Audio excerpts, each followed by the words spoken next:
Ahí está, ahora sí. Hola, hola. Buenos días a todos, señores. ¿Cómo están? Háblenme. Estamos por empezar la plática de JBL Synthesis, pero están teniendo un problema con la plataforma y nos están pidiendo que nos cambiemos a Webex. Entonces, probablemente ahorita nos manden un link para que nos cambiemos a Webex. Mientras, vamos a echar tantito vacilón, vamos a platicar. Saludo a toda la gente. Mi querido Atahualpa, como siempre, número 1. Fernando Torres Aguay Cervantes dice, estuvo muy padre la plática de ese día. Estuvo muy buena, ¿no? ¿Qué opinan? ¿Alguien quiere platicar conmigo? Le activo el micrófono. Creo que eso sí estuvo bastante buena en el ambiente que nos abrió un poquito la mente de lo que estamos acostumbrados. Nosotros estamos pensando en iluminación inteligente y sistemas de audio, pero lo que se nos viene pues está durísimo. Y pues como amantes de la tecnología, ver, ¿no? Cómo estamos caminando y a qué viene.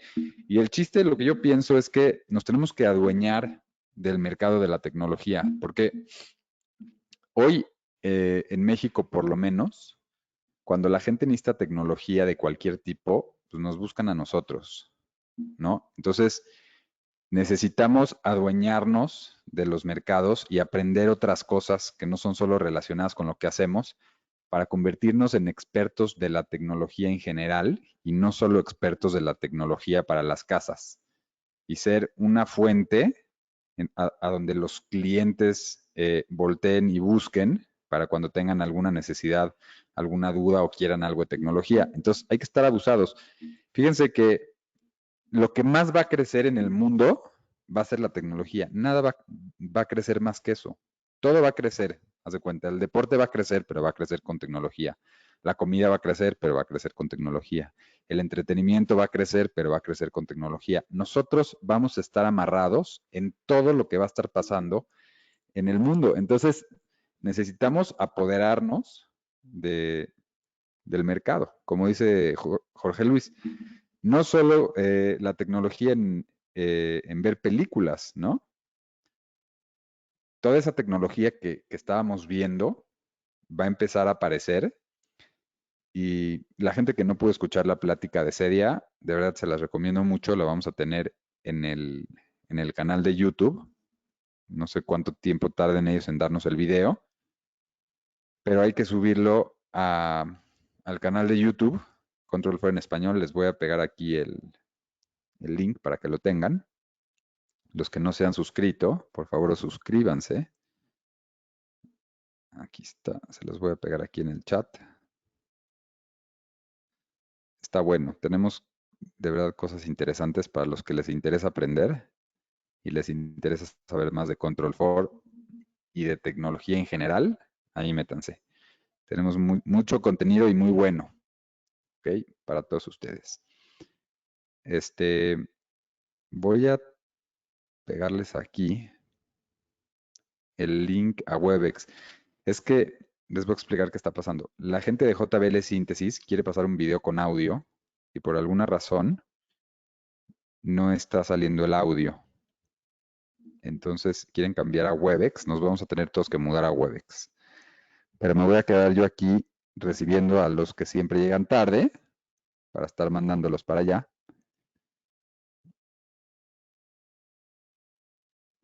Ahí está. Ok, ya estamos terminando. Ok. Dice Fernando Torres, la expectativa de vida es de 75 años hoy, aproximadamente, y todo ese mercado hay que atacarlo. ¿Quieres atacar a los viejitos, Fernando, o qué estás diciendo? ¿Quieres atacar ancianos?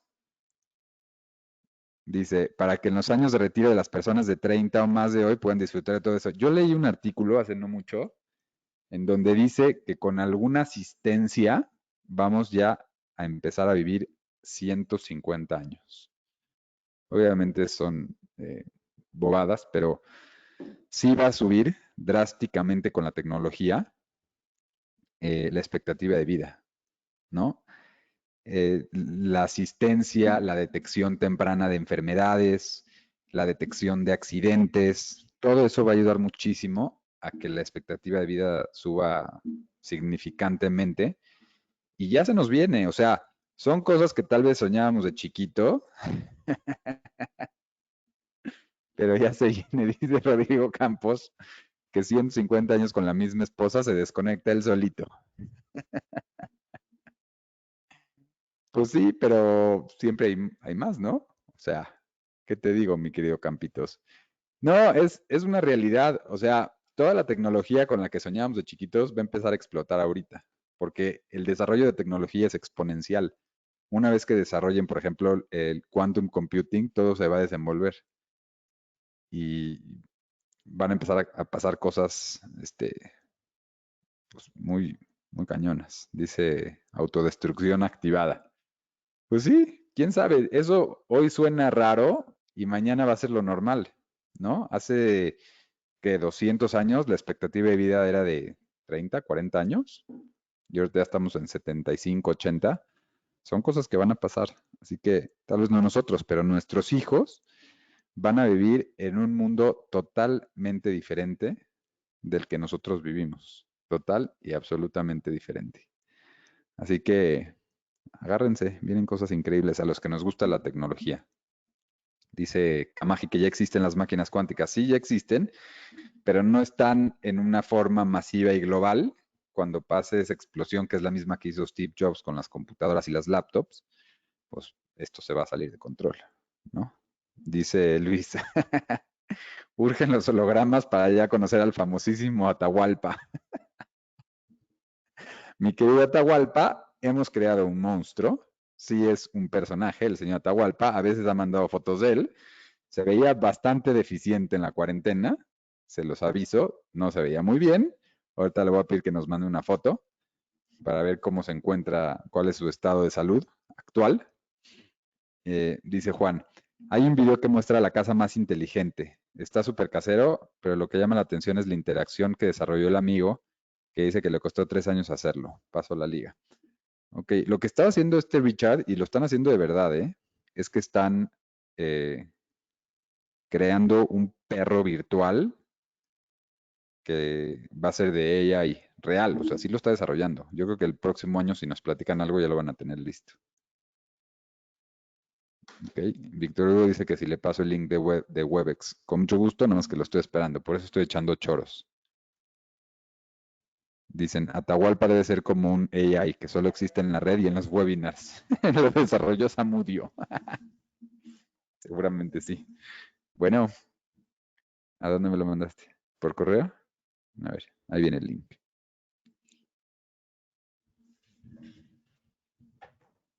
Va.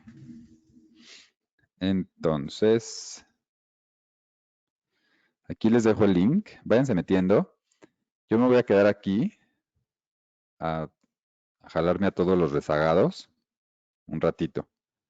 O le pido a Leti, Leti, ¿te puedes quedar aquí en GoToWebinar para avisarle a la gente que se mude? Te voy a hacer organizadora. ¿Qué sucede? Me va a dar pena. Estás mandando el link de GoToWebinar, no el de Webex. Ah, pues es lo que me mandaron. Yo no te mandé eso, ahorita mandé el de Kevin Ken, Me lo mandó. No, tú no me mandaste ningún mail. ¿A dónde me lo mandaste? el de Albert. Al de Israel. Albert, arroba qué, amigo. Aguántame. Smart Lab. Pues sí, ese es el problema. A ver, no, recibí uno de Kevin Kent, ¿puede ser ese? Sí. ¿Qué pasó, Luis? Paciencia, señores, ahí vamos. Estamos tratando de solucionar aquí como los buenos.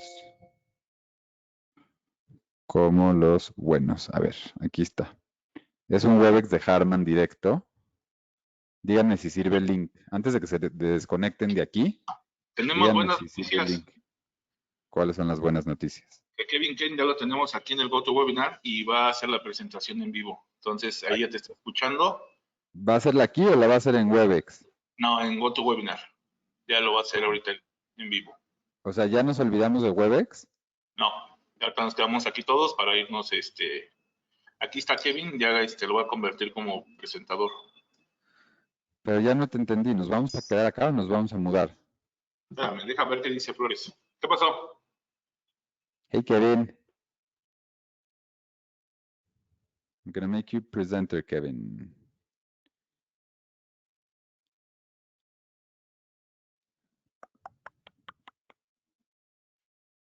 Hola, Albert. Buenos Hey, dias. how are you, my friend Kevin? Very good. How are you? I've missed you. It's been a long time. Thank I you for joining know. us. Thank you for having us. Kevin, are you comfortable doing this at the GoToWebinar, or should we move to the WebEx link? Oh, we can stay here. Yeah, as you'd like. Yeah, this is good. Yeah? Yep. Did Yeah, I'm you good. solve the audio problem? I'm just gonna do it live. I had some video prepared for you, but I'll go ahead. I'll just do it live. That's okay. People think we're audio experts, Kevin. Yeah. I think it's the software. Okay. It's not us then. No. Okay, good. Good. Así que, señores, olvídense el link de WebEx. Vamos ya a hacerlo aquí. Ya la amable gente de Harman que nos acompaña va a ayudarnos a que se haga en esta plataforma para no tener que estar persiguiendo gente. Nos vamos a perder los videos con audio que tenían preparados para nosotros, pero el que le interese, ya saben que lo subimos todo a la carpeta compartida que tenemos, que ahorita les voy a volver a poner el link. Y obviamente pues, también esta presentación y las que ustedes gusten. ¿Ok? Esta presentación es en inglés, por favor pongan mucha atención. Y si tienen preguntas, aquí se las vamos respondiendo en el panel de preguntas. ¿Ok?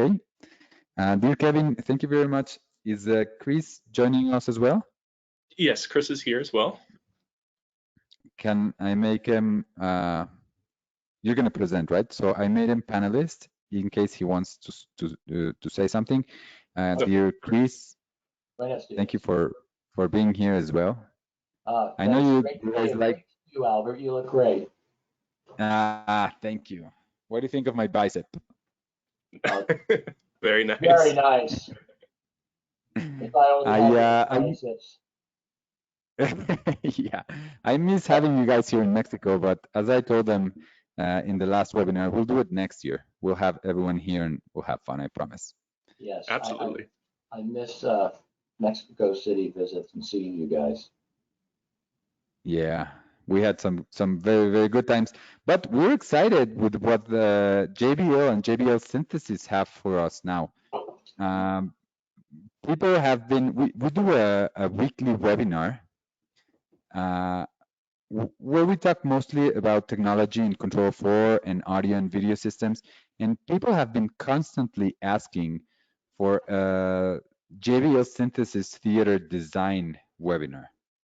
And I'm excited to finally bring it to them with your very, very kind help. Absolutely. So, are you able to see my screen? Yeah. Okay. Perfect. Okay. So I'm gonna get off your hair. I'm gonna mute myself and turn my camera off so you guys can do your thing. Thank you very much once again. Thank you. Hello, everybody. And I just want to start off with sharing with you our Harman University website, where you can find all of our trainings. So I'll send you a link, post this this training today, this lesson, but you can find it at harmanuniversity.talentlms.com. And here you'll find trainings on pretty much all of our products, especially all the new product that we've been releasing in the last couple of years. So I'll show you. You can find the latest courses right on the front landing page here. So I'm just going to show you what a module looks like, because we actually have translations in Spanish. So if I go and look at the available courses here, the most recent one that we've done is the JBL Studio 6 series loudspeakers. So when you open up one of these learning these modules here, I'll just show you as an example.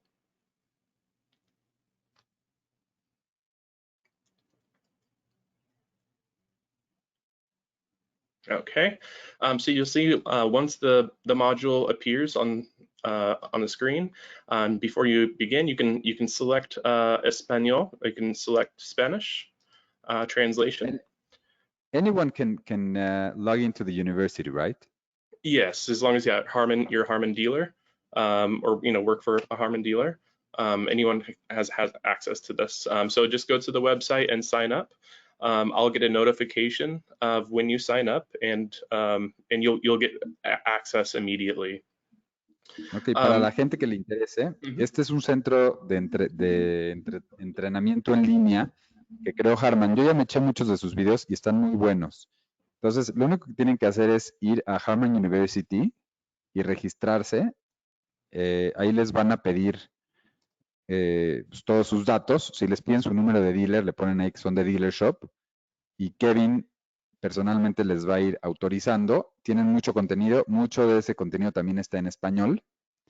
Para que los que les interese de más se metan por favor ahí. Es una plataforma obviamente muy bien hecha y tiene mucho contenido que puede ser muy útil para ustedes. Yeah, so all of the, you can see the Spanish translation on the left-hand side there. So we do have an internal team at Harman who does the translations for us. So that's available to you at any time. So please, we encourage you to check out all of the trainings. We have, all of the brands under the Harman Luxury Audio umbrella, which, Revel, Mark Levinson, JBL Synthesis, and Lexicon are all available on the university site. So for today's lesson, I'll go ahead and get started. We're going to talk about mainly home theater design. So, really it's centered around JBL Synthesis. So, I'll be showing you some examples of JBL Synthesis loudspeakers, amplifiers, and processors.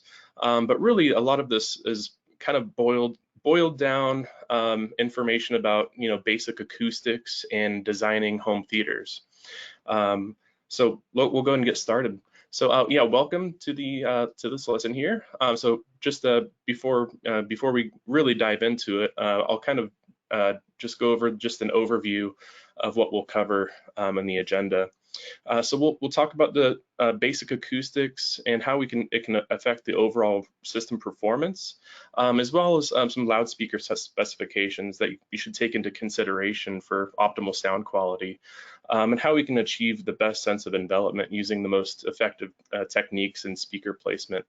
And lastly, we'll address how we can best achieve the unsurpassed performance that JBL Synthesis is known for, using manual calibration tools and ensuring optimal performance. So we'll jump into room acoustics here.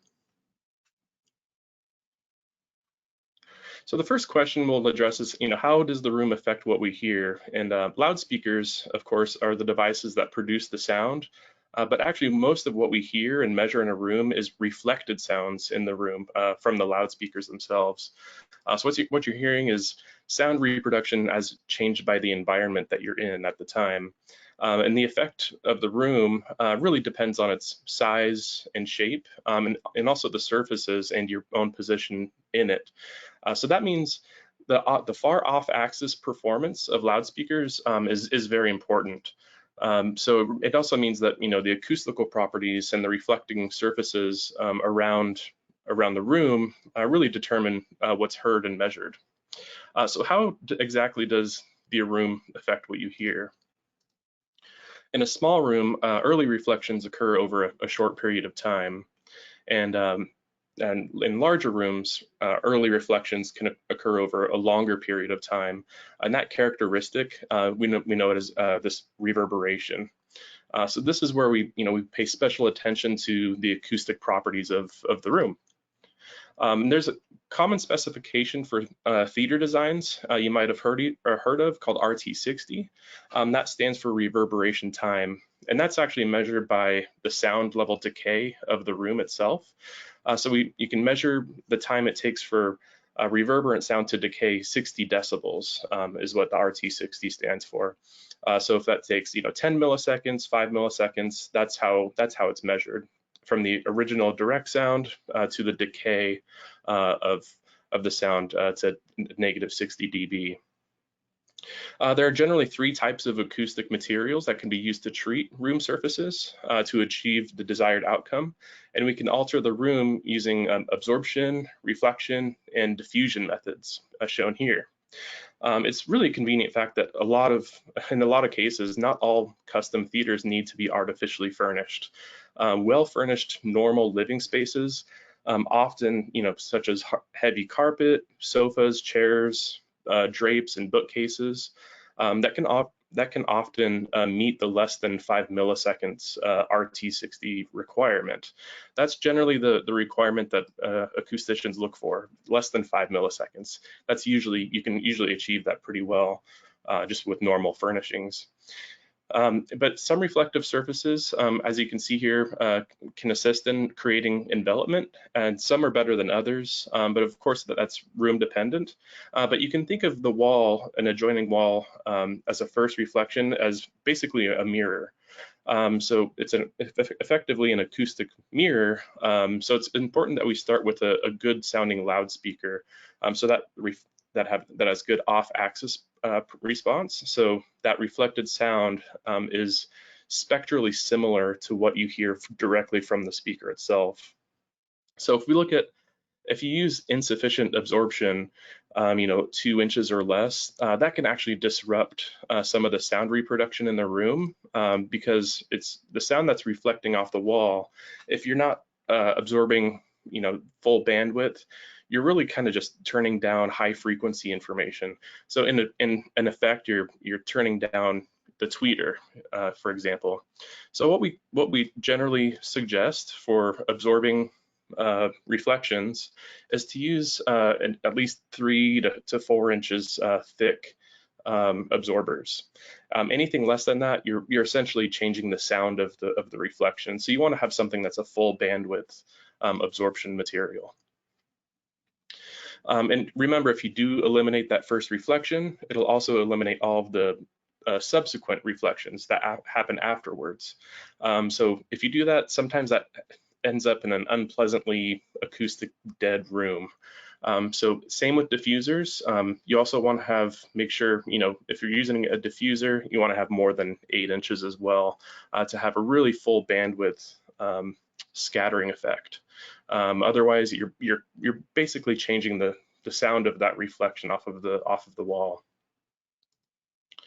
So if you have too much absorption, as I mentioned, you basically have a very fast decay rate. So a lot of what you're hearing is just direct sound from the speaker and very little from the first reflection. That can end up sounding like a very, kind of dead acoustic room. You kind of want some reflections to sound natural in the room.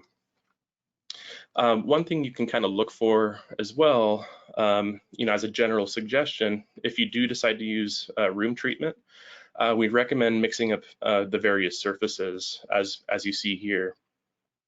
And one trick is to kind of listen for strong back wall reflections. That's kind of where we suggest to look first. So if you take the center channel, as you see here in the green, and play a dialogue, arguably that center channel is arguably the most important, because that's where all the dialogue's coming from. That's where you want all of the intelligibility and clarity. So if you listen, just through dialogue through the center channel, listen for slap echoes or echoes from the back wall. You can start putting absorption on that back wall and even the front wall to help increase the clarity of the dialogue. That's usually a really good starting point if you decide to use any artificial room treatment. But you can listen for strong reflections from the rear wall. One trick too, if you don't immediately have audio available to play through the center channel, one trick is to have a person stand where the center channel would be. So it would take 2 people while you sit in the main seating area, and have them speak from that location. And you can also listen for echoes and any kind of delays or anything like that, any slap echoes from the back wall. It's kind of a good trick to use if you don't immediately have audio available to play. So really, loudspeakers are chosen for custom home theater installation, not only for sound quality, but to ensure that adequate output levels are met for a given space. So kind of jumping into loudspeakers, we'll kind of talk about what we look for considerations when choosing loudspeakers.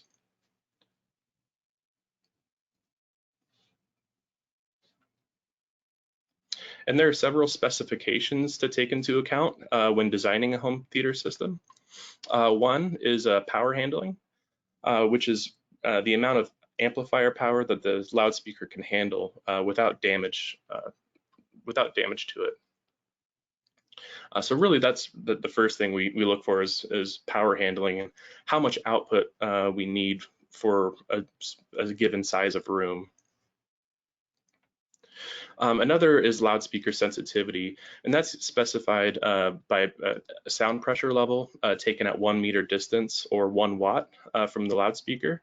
Another consideration is impedance, directly related to the amount of power that the loudspeaker can extract from the amplifier.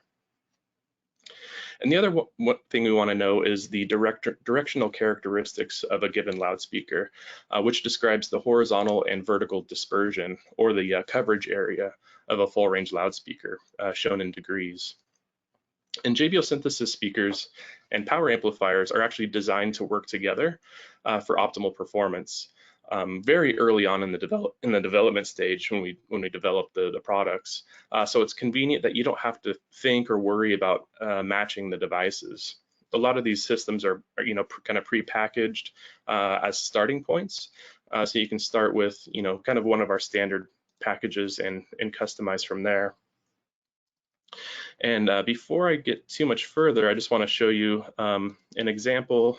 So we actually have some newer products in our SCL lineup. So if you've been with JBL Synthesis for a while, you might be familiar with the ones on the right side, the SCL4, SCL3, SCL2. Those have been existing for a while.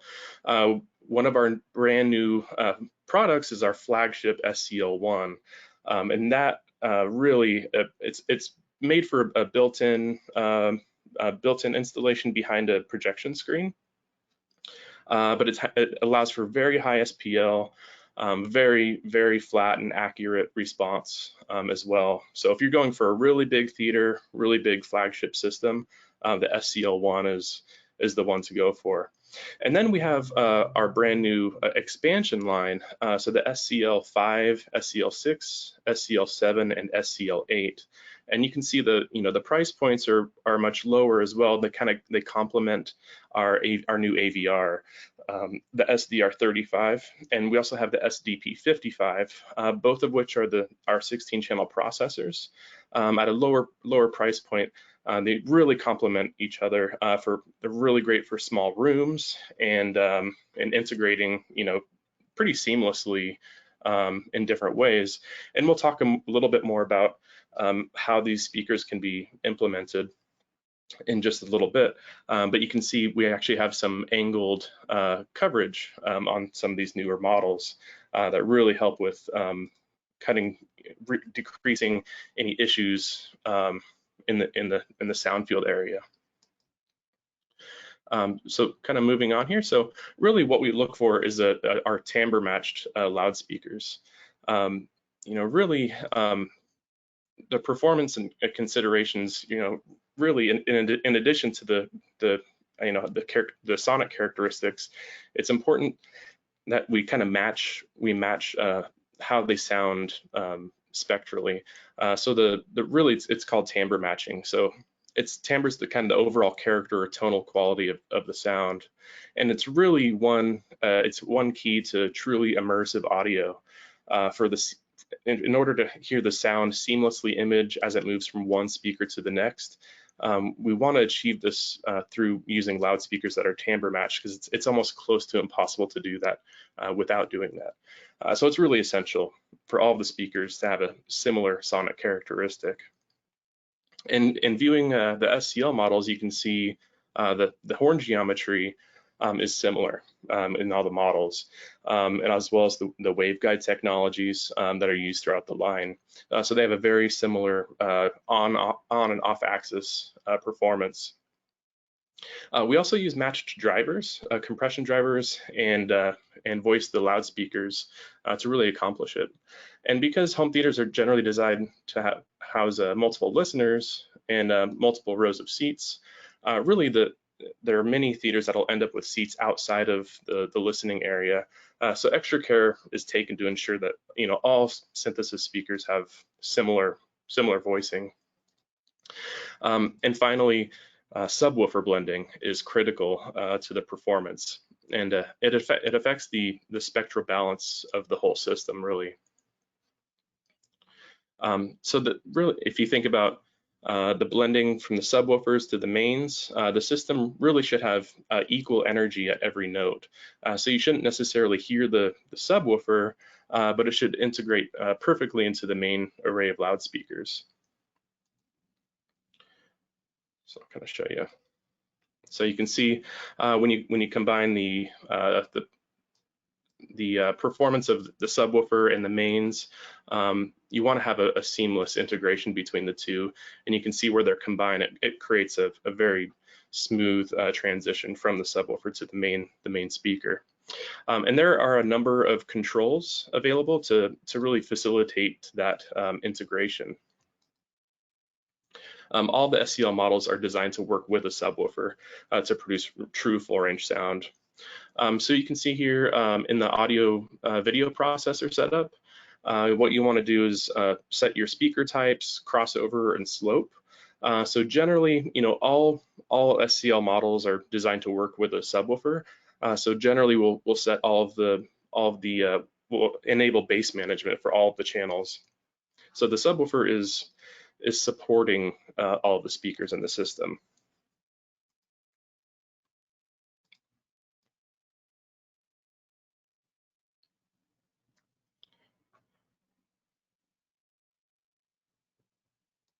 Okay, there we go. Extra care should be taken when wiring all subwoofers and loudspeakers to ensure the same polarity as well. So you want to make sure none of the drivers are out of phase with one another.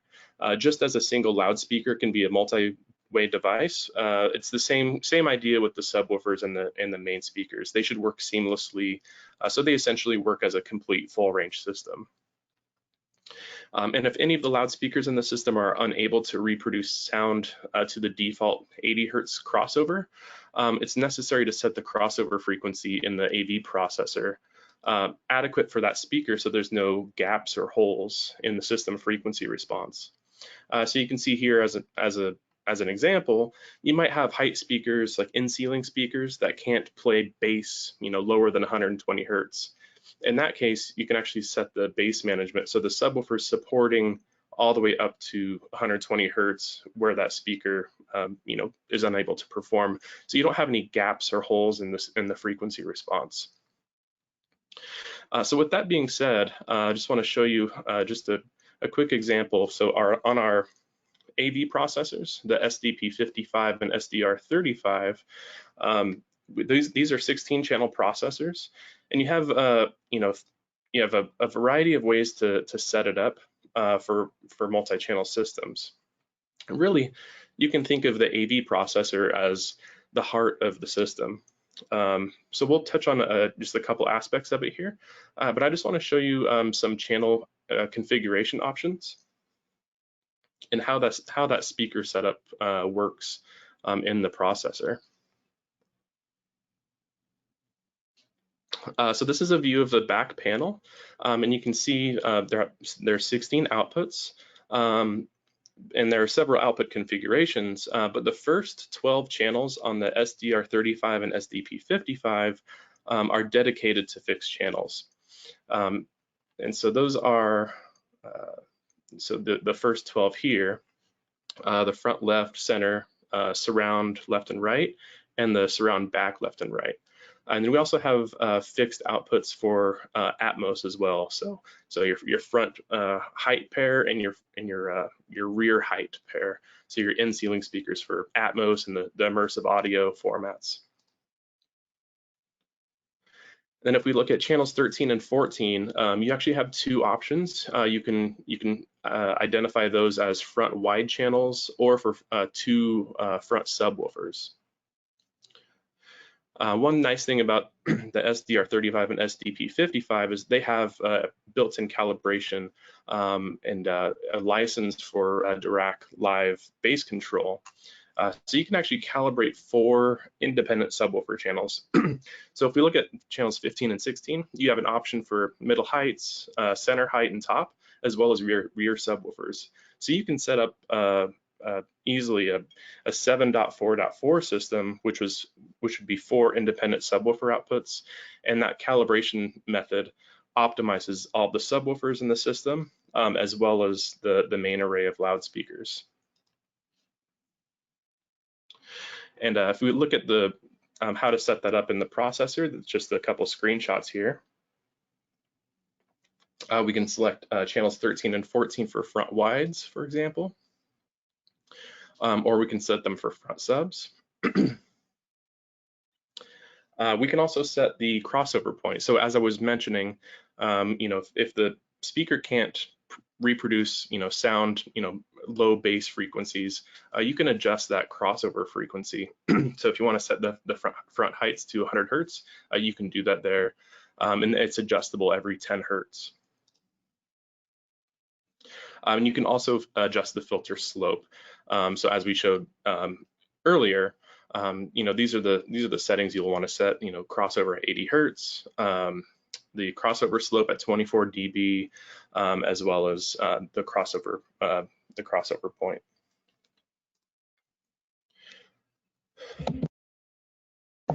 And I'll just show you what that looks like visually in the room. So if we look at channels 13 and 14, if we can adjust those and set those for front wides. So this would be a 9.1.6 setup where you have 9 lower level channels, 1 subwoofer channel, and 6 height channels.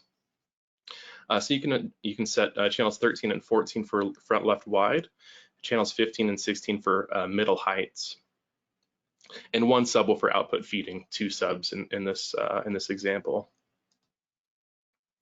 And this is how we'd set it up.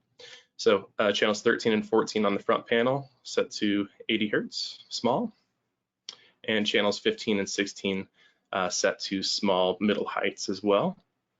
And then you just want to set the subwoofer output to present because you do have a subwoofer output. And reproducing output for reproducing the channels for the different modes would look something like this. So in Dolby Atmos for that 9.1.6 setup, all of the speakers are functional in that setup. DTS:X doesn't have front wide channels, so it wouldn't play to those. And same with Oro 3D, doesn't use those front wides or top middle speakers. So those would be unused in that format.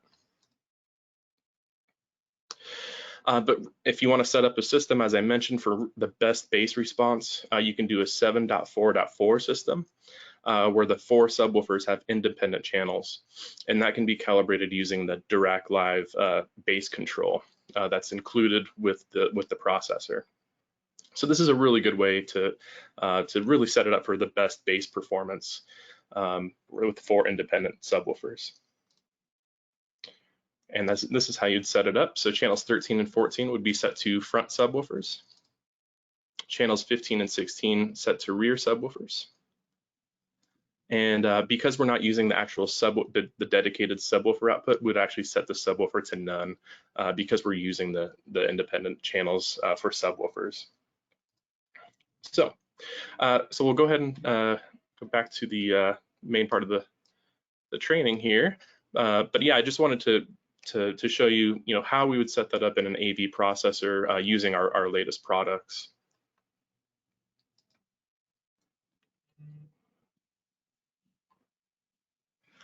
Okay, so we'll start talking about a little bit more about speaker placement. So I was kind of showing you, a little bit how to set it up in the AV processor, and a lot of how you plan, a theater is not only where the speakers are placed, but also where the listener will be sitting as well. So it's important to determine the speaker placement in relation to where the listener is sitting.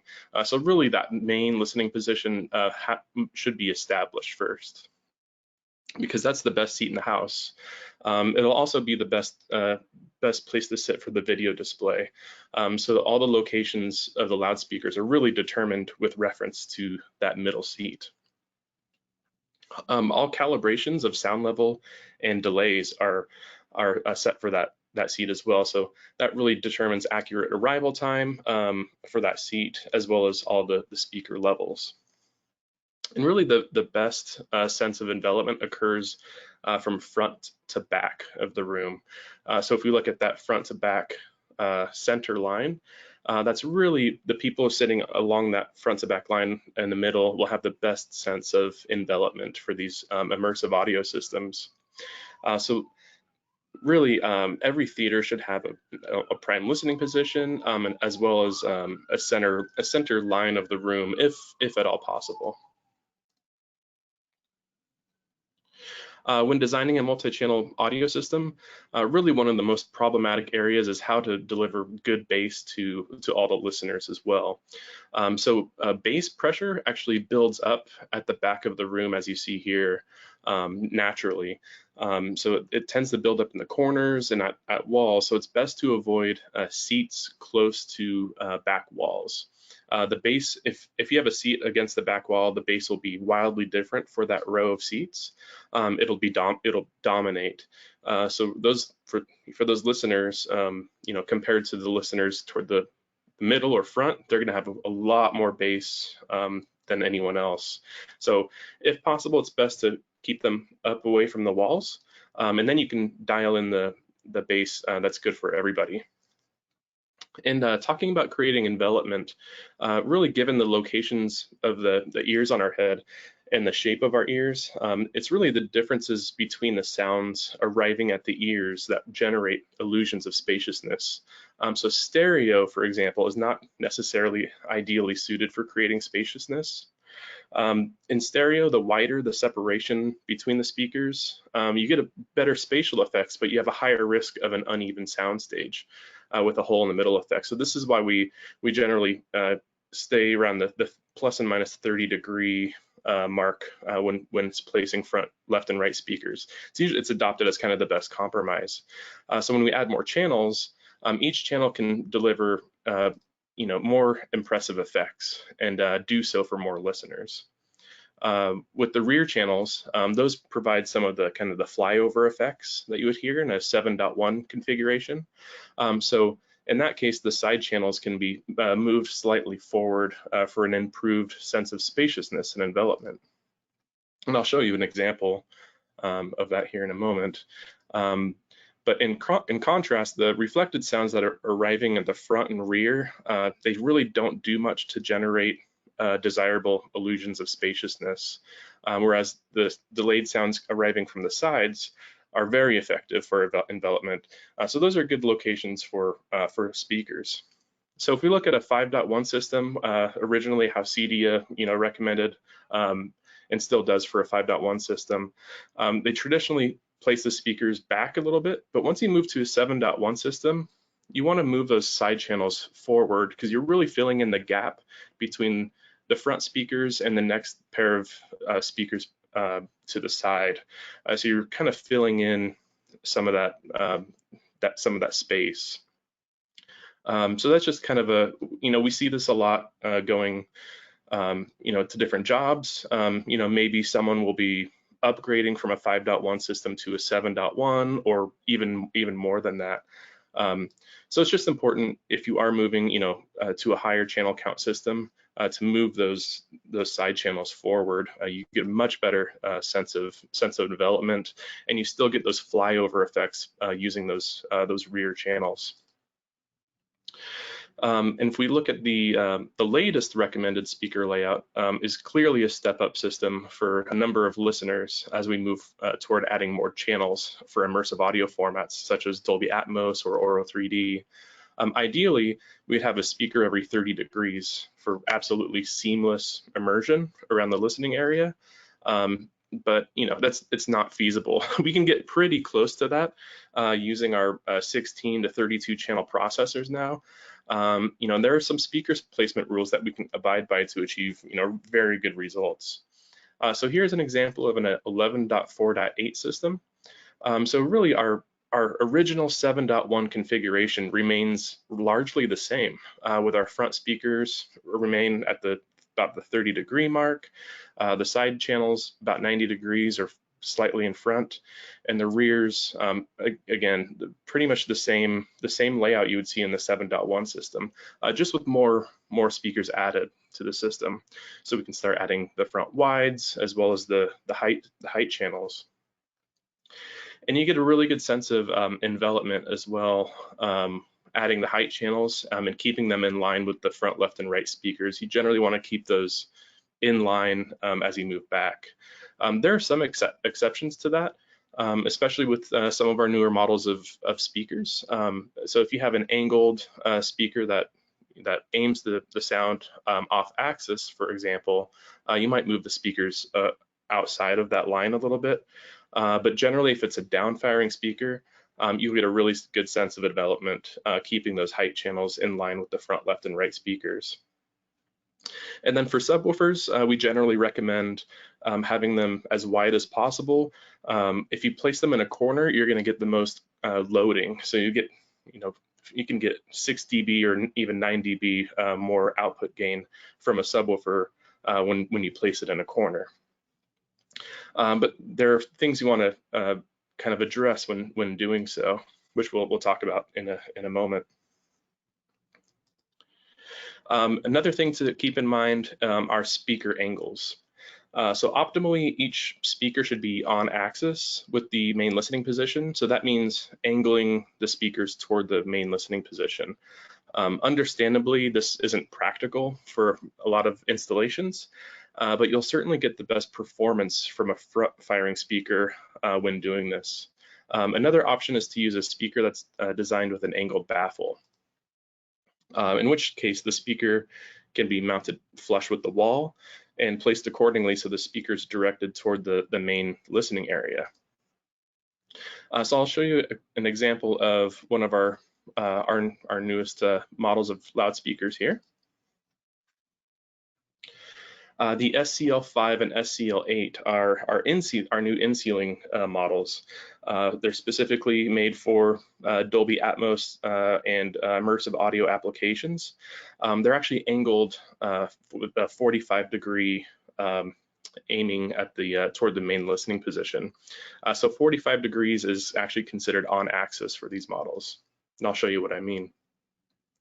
So if we mount these loudspeakers, rather than just having down firing audio, you can aim it toward the main listening position at a 45-degree angle. And they have a very wide coverage area, which is 60 degrees vertical and 100 degrees horizontal.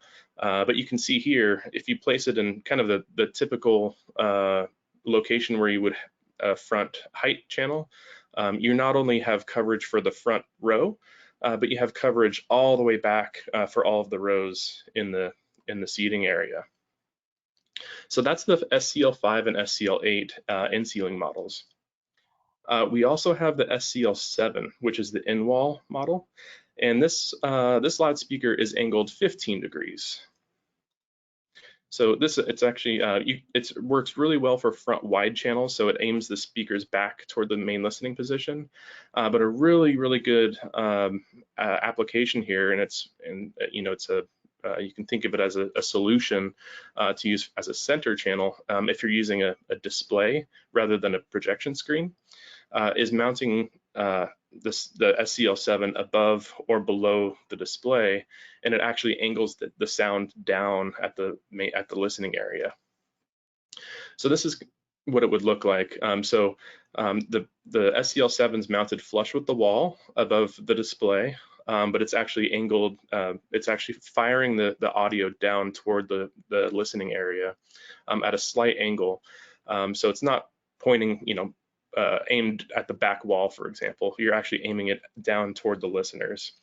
So it's a really great solution for that application, as well as surround channels. As you know, the front wides, side surrounds, and rear surrounds.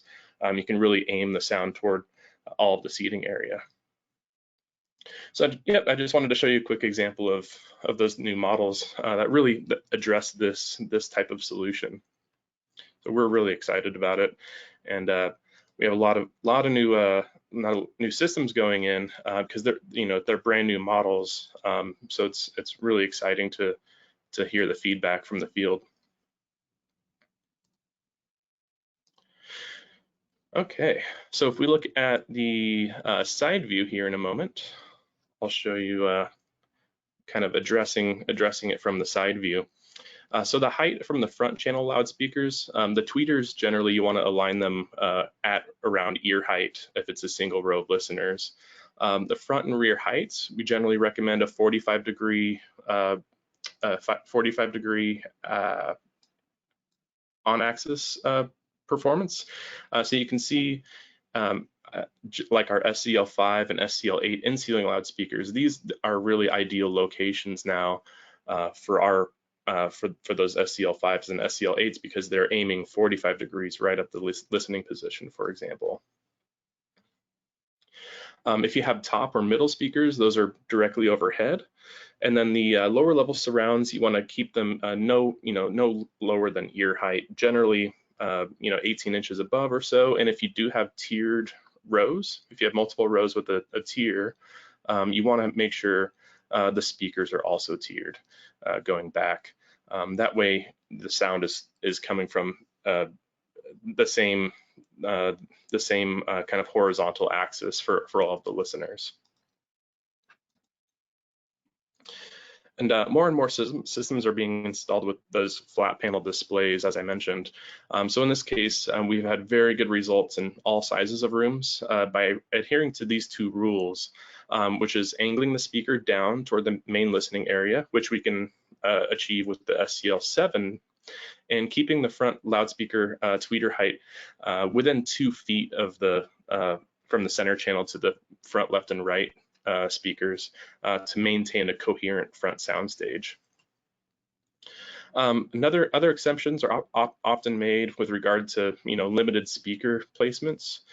So often for large rooms, we find we need the high output that only can be delivered with large subwoofers. However, it's not uncommon that a large box subwoofer would be accounted for in the original room design. So the good news is it doesn't really matter which way the subwoofer is aimed, whether it's up or down or sideways, nor does it really matter if the subwoofer is placed in a cavity, so long as the subwoofer has room for the sound to escape into the space. In the subwoofer frequency range, the wavelengths are really long. So any location in or around a room boundary works equally well.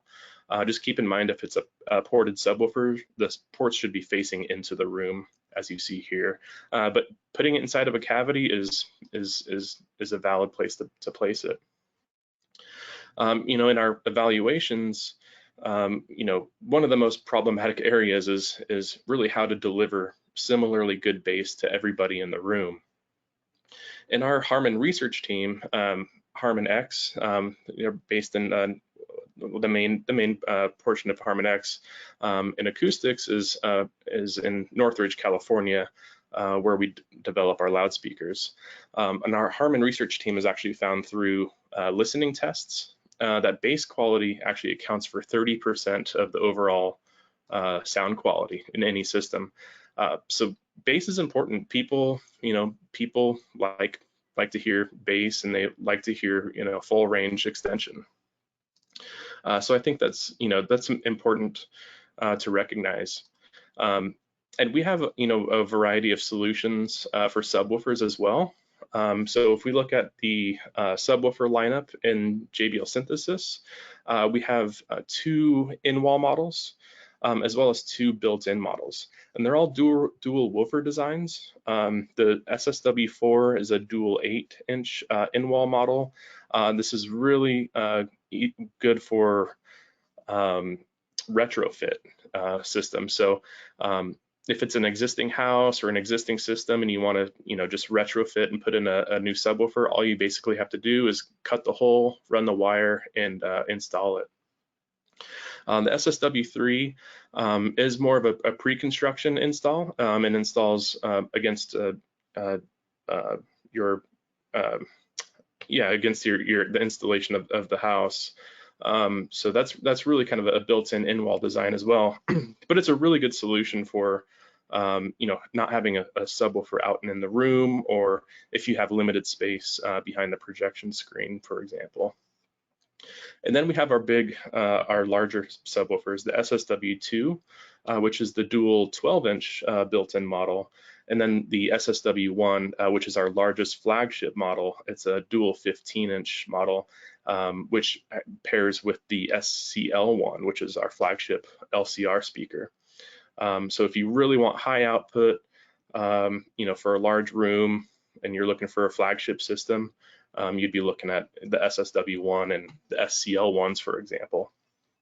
So we really have a wide range of anything to use with the AVR and SDP55, all the way up to, you know, very large format systems.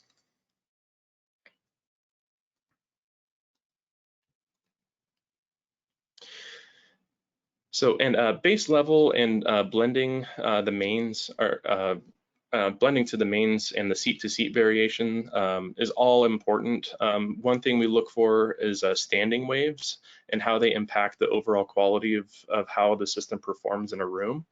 And standing waves are common in the subwoofer frequency range that cause large frequency response variations. So you get big, you know, peaks of bass at some seats, and some seats will have no bass. So that's common. And there are ways we can kind of work to minimize that. And one of the ways that we often recommend, we always suggest having 2 or more subwoofers in the room. The reason for that, using multiple subwoofers can greatly minimize those bass variations around the room by either smoothing or canceling some of those room modes. By placing a subwoofer in a corner, we can cancel the first and third axial modes, as you see here. So we've, using 2 subwoofers, if we place them in each in one corner, we can cancel the first and third axial modes in the room. So we've eliminated 2/3 of the most significant standing waves in the room already just using 2 subwoofers. If you use 4 subwoofers, you can cancel the first and third mode through the width and the length of the room. So, and this also produces the maximum output for all the subwoofers.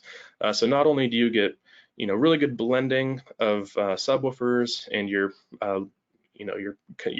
trying to minimize the room modes, but you're also getting a lot of output doing it this way. So you really increase your chances at achieving greater bass by really taking these things into consideration. And using multiple subwoofers is a really good way to do that. Another option. So if you do have really strong standing waves, you can also opt for placing the subwoofers 1/3 of the way in toward the room. And that'll actually help attenuate all three of the modes. So this is often a placement that we see in the field, which is just as valid. The only thing to keep in mind if you do place the subwoofers away from the corners like this is you'll have a decreased output. So you're gonna have to really, you know, push those subwoofers harder to get as much output as you would in the corners. So you lose a little bit of output, but you also attenuate those room modes and kind of smooth it out. So those are kind of two options there. And then when it comes to calibration, if you're using something like Dirac with base control, which is in our AV processors, SDR35 and SDP55, that will help to blend the subwoofers even more, especially if you use all those independent subwoofer outputs. So onto room correction. So, you know, a lot of, you know, after you've placed the loudspeakers and you've, you know, all the room furnishings are done, you really get the best results. Just keep in mind when the calibration software or the auto EQ is asked to do as little as possible. So, you know, one thing to keep in mind really, the term room correction, as we know it with, you know, with some of these auto EQ systems, is a misnomer, because you're really not correcting the room. You're applying EQ, delay, and level adjustments to the speakers themselves, affecting how the speakers perform in that space. So in that way, you know, the room really should be as good as it can be. So I would suggest, you know, spending time with the system before you calibrate. Make sure everything's dialed in as well as you can. Speakers, you know, are placed adequately, and you don't have any obstructions between the loudspeakers and the listeners, that kind of thing. And use an Spl meter, you know, to make sure everything is performing as it should. You know, spend some time with the system prior to running any software, and make, you know, manual adjustments first. You know, you can use an Spl meter, for example, to dial in the subwoofer levels if they're powered subwoofers. The subwoofers levels should be level. You know, the output levels should be matched and time aligned, and you can often adjust the subwoofers levels by ear. That's kind of a good way to just judge, you know, if it sounds natural or not. And usually 3 dB5 louder on the subwoofers than the rest of the speakers is usually a pretty good blend. So if your reference level is around 75 dB for your full range speakers, the subwoofers will likely be around you know, 78 or 80 dB for a kind of a natural blending with the system. And one thing I recommend, you know, practice makes perfect. So I always suggest practicing identifying frequency bands, you know, by using descriptive words or attributes of sound quality. And I do apologize, you know, all these words are in English, you know, but if they're, you know, I can probably maybe send you all something with some translations, but it helps to use descriptive words when you're listening and attributing those words to sound quality. So adjectives such as bright or dull, or if something sounds full or it sounds thin, you can kind of begin by identifying some of the band frequency peaks and dips to help you kind of identify coloration before, you know, doing any system calibration. You know, things that might not work well is, you know, placing a speaker in an empty cavity. Sometimes that can make it sound muddy or boomy, and you can do things, you know, physically to help with that, like filling the cavity with acoustic material, for example, to kind of cut down on that. So you can identify maybe, you know, what works and what doesn't, and try to fix it first in the kind of physically in the room before going into a calibration system. But really just helps you gain a better understanding of what these descriptive terms mean universally in the world of audio and sound reproduction. And critical listening means, you know, being thoughtful about room characteristics as well. And you can, you know, identify things such as, you know, system noise and hum and distortions, as well as, you know, front to rear balance. So the room affects the sound of your speaker system really the most in the lowest frequencies. So much so that the room completely dominates the tonal quality of bass you hear. Measurements demonstrate this concept. So if you look at this frequency response here, you can see the wild frequency response variations below about 300 or 500 hertz. Above that, a lot of what you measure and what you hear is largely speaker dependent. So we're looking, the black line here is the speaker actually measured in the room. You can see it's very kind of wild, whereas the speaker measured in an anechoic chamber at the factory measures much more smoothly. So you can see the room has a really big effect on that below that transition. So really a lot of what we hear in the higher frequencies is directly from the speaker itself or the reflections in the room.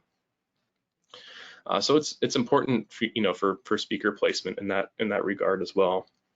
So if the system's implemented properly, the majority of the auto EQ system that you run in the processor adjustment should take place below that 300 to 500 hertz transition curve.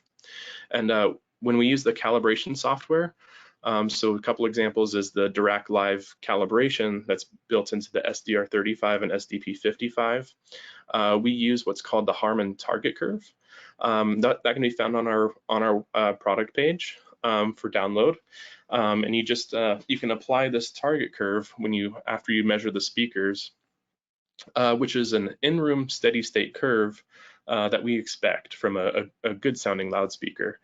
Our research team identified this curve as really the ideal target based on subjective listening tests. And this target curve is implemented in the calibration tools for both Dirac Live as well as our SDP75 processor. That's built in.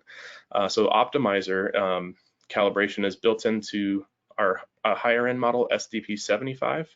And that's all out of the box. It comes with the Harman target curve, as well as some speaker tuning files. So we address a lot of that process in the calibration already. So really, if you have good sounding loudspeakers, they're placed appropriately, you should already have a really good, a really easy time calibrating a system where the system's not asked to do a lot besides kind of those low frequency wild performance that you see. So it's critical to shape the system response in the speaker placement, as I mentioned, and in the acoustical treatment phase. Of course, you can use EQ to make it even better. You can use EQ to shape it slightly more, but really the overall system response is decided in that design and installation phase. So that's just one really key takeaway here. And remember, any aggressive boosts in EQ can quickly ruin your audio, making it unnatural sounding. So, we want to put most importance on that initial design, phase, with both acoustic, acoustic tools like absorbers, and as well as speaker placement. So in summary here, we'll just go over a few key takeaways. One is to, when it comes to acoustics, avoid thin wall absorbers. It's recommended to use 3 to 4 inch thick absorbers, or none at all. Well-furnished normal living spaces often meet the acoustical requirements that we're looking for. And if you overtreat the room, it can result in an unpleasantly acoustically dead room. So a certain amount of reflected sound is expected, by our ears in order for it to sound natural. Also avoid strong reflections from the front and back walls that can cause poor intelligibility. It's also important the bass management is turned on for all of the channels, so the subwoofer is supporting all of the speakers in the system. Blending the subwoofers to the mains greatly impacts the overall quality. So we recommend programming a symmetrical 24 dB slope for the high pass and low pass crossover settings, as well as using multiple subwoofers. Using a minimum of 2 subwoofers in JBL Synthesis systems will guarantee that you have smooth bass performance for all listeners, as well as more output. It's also important to maintain ideal speaker placement, right? So really you get the best sense of immersion when in a multi-channel audio system when they're placed appropriately. And that's not limited to physical placement in the room, but also the angling of the speaker pointed at the listening area. And if your full range speaker is obstructed by anything, make sure there's no amount of there's really no amount of EQ that can change simple physics. So it's critical to really get it right in that design and installation phase. But practice critical listening techniques. Again, practice makes perfect. There's no replacement for subjective listening to really help you quickly identify potential issues that need fixing. The better you get at listening, really the higher standards you'll have to really truly achieve really great performance with JBL Synthesis systems. So that's all I have for you guys. At this time, I'll go ahead and open it up for questions. If you guys have anything for either myself or Chris. Great presentation, dear Kevin. It's Thank really you. interesting. I think it will give us a lot of input when designing home theater, just to know the basic things that sometimes are difficult for us. ¿Alguien tiene alguna pregunta que le quisiera hacer a Kevin o a Chris en relación a síntesis o a diseños de cines en general? Okay, Kevin, I have a question. Well, Yeah. not me, but I'm reading a question. Absolutely. It says, what are the preferred or recommended sources for object-based audio codecs? So the recommended sources, there are a lot of really good solutions out there. One we use a lot, we use it in our theater at the office, is Kaleidoscape. So you can download 4K movies in their immersive audio format. So if it's DTSX or Dolby Atmos, a lot of those formats are available on Kaleidoscape. Other than that, there's still Blu-ray as well as Apple TV, and Roku also does Dolby Atmos as well. So you can certainly, I think there are less systems now going in with Blu-ray players, but they're still valid. But we see Kaleidoscape a lot, the home movie servers. Okay. I have another question. What would be the minimum recommended distance between a seat and the lateral wall? Really depends on how large the room is. Generally you want to make sure you have equal distance between the listening position and the front left and right speakers. And we recommend about a 30-degree separation of the front left and right speakers. So if you can find that magic point from the front left and right to the listening area, that's really the best way to look at it. Using either angles from the speakers to the listening position, and take that into account with also the size of the room. Great. Okay, I hope that clears it up. ¿Alguien más tiene alguna pregunta? Ahorita aprovechando que tenemos a los gurús de los cines en casa.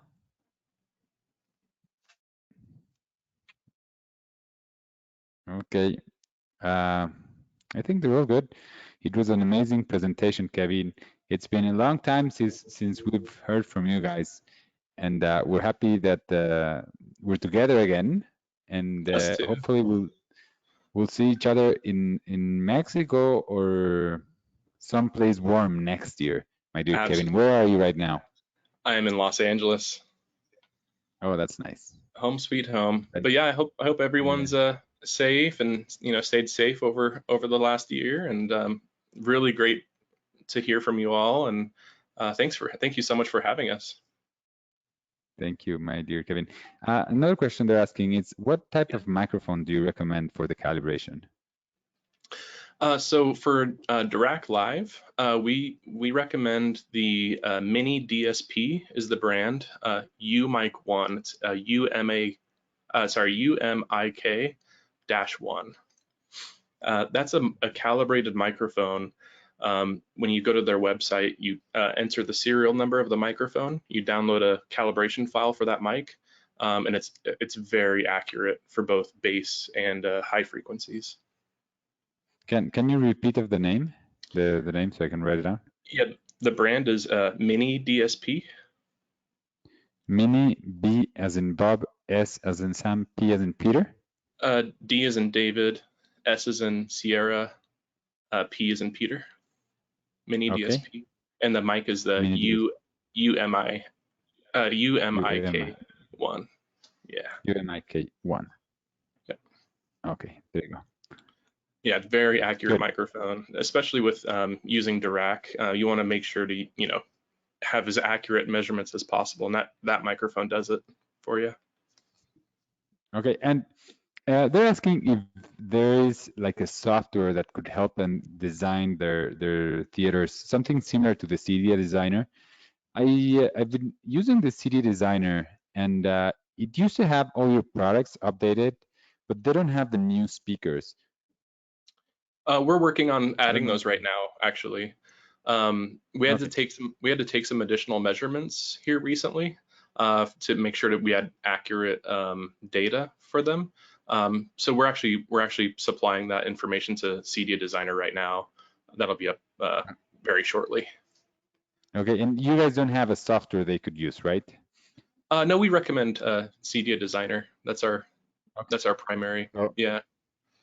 Ellos recomiendan que utilicen el CD Designer.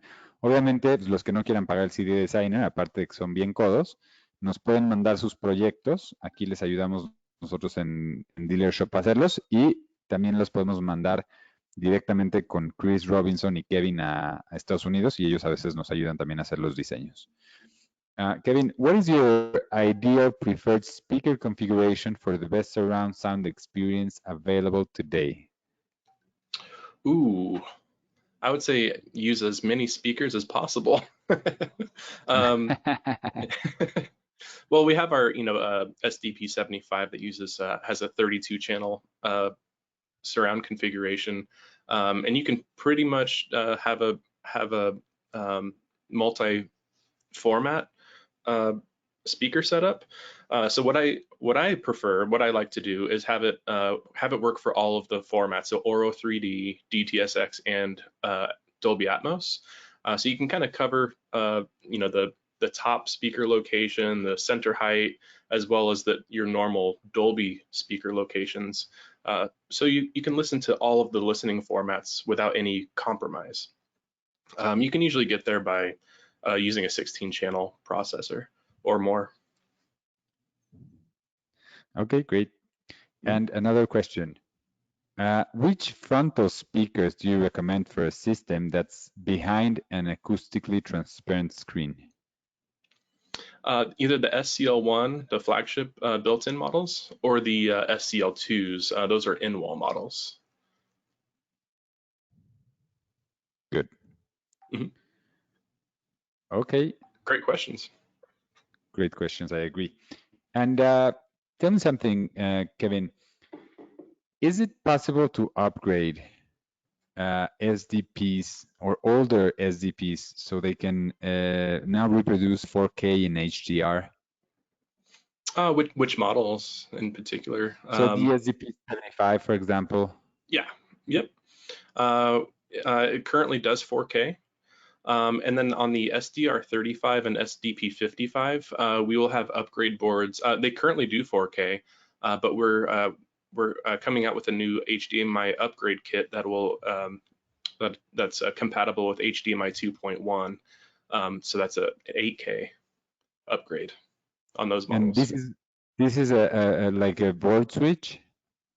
Yep, we'll have an upgrade kit available. I think September or October, and then then we'll likely have a running upgrade for the processors themselves.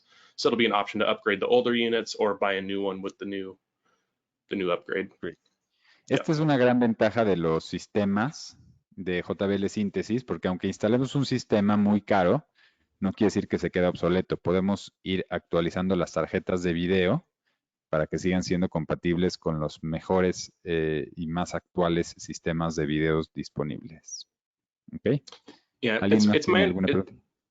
It's my understanding we'll have the 8K upgrade for the SDP75, but I don't have any details on timing or anything like that.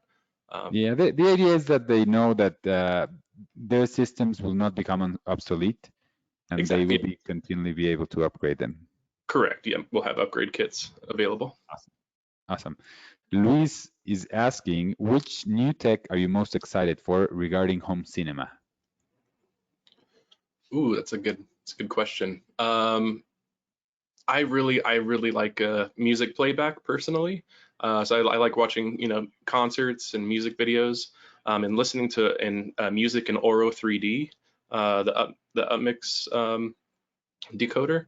I think it just sounds amazing. So I really love the Oro 3D format. Okay, and can you recommend what would be the best movie to use for a demo? Ooh, a newer movie? That's a good question. I always go for music. Oh gosh, the name escapes. Hugh Jackman movie, Showman. Yeah, The Greatest Showman. I use that one a lot. The Lady Gaga one. The name is escaping me right now. The one with Bradley Cooper. Yes. Yeah. Yeah. I like to use music just because it shows, the clarity of dialogue, vocals, instruments. We all know what, a good sounding piano or guitar sounds like. If you can recreate that in the system, you did it right. Yeah, I agree with you. People are recommending Hans Zimmer concert and Thunderstruck AC/DC Live. Oh yeah, Hans Zimmer one is really good. Yeah, we use that one a lot. Yeah. Ok, listo, señores. Aprovechen sus últimos 10 segundos con los gurús de los cines en casa, porque los tenemos que dejar ir. Ahí está Torres otra vez. Ok. Les vamos a tratar de subir esta presentación a la carpeta que tenemos compartida, que ya les subí aquí el link, para que puedan de ahí descargar todo el contenido que les hemos prometido. Les dejé también el link al webinar de mañana temprano, porque también hay dos, que es cuándo usar Arachnis, cuándo usar Package y PCNA. Obviamente vamos a hablar de lo que pasó hoy con Snap AV, que cambiaron su nombre, pero lo dejemos para mañana.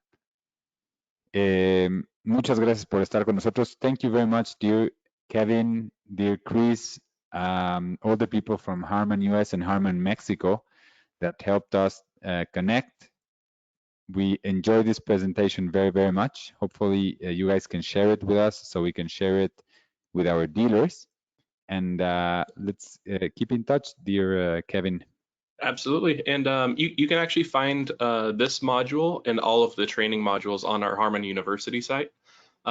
So yeah, if you want to direct anybody as far as dealers and anyone who works in the industry, go ahead and direct them to the Harman University site. I'll be sure to send that link. Awesome. So, los que quieran que los demos de alta en la Universidad de Harman online, mándenos un correo y con mucho gusto les hacemos un usuario para que puedan entrar a este entrenamiento y muchos otros más que están en la universidad. Hay muchos en español. Igual lo vamos a subir también a nuestro canal de YouTube, Control Flow en español, para el que lo quiera repetir. Y creo que ahí hay una opción de agregar subtítulos para la gente que le costó trabajo el inglés. Y si quieren, algún día hacemos un webinar y revisamos esta presentación en español. ¿Ok?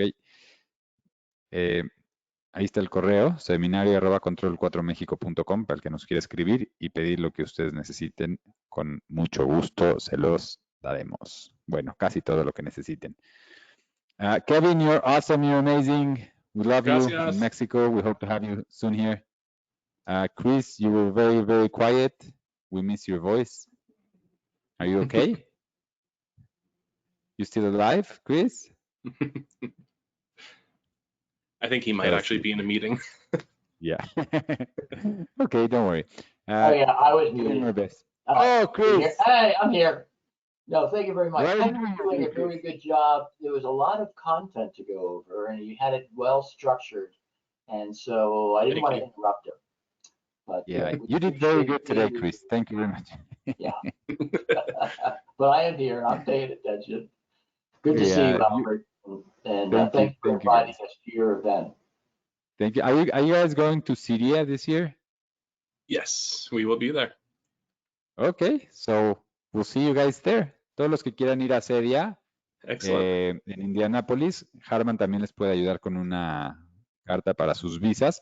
Y también la gente muy amable de Harman nos invita a su fábrica, bueno, antes de COVID, nos invitaban a su fábrica para que conozcan y tomen los entrenamientos directamente ahí. Eso también lo podemos agendar para todos ustedes. No sé cuándo reanuden, pero me imagino que ya pronto con este tema de COVID. El que esté interesado también, por favor, escríbanos y los mandamos a Los Ángeles. Good. Thank you once again, guys, and we'll see you soon. Sounds good. Thank you. Thank you, Albert. Bye, guys. Nos vemos mañana todos. Hasta luego.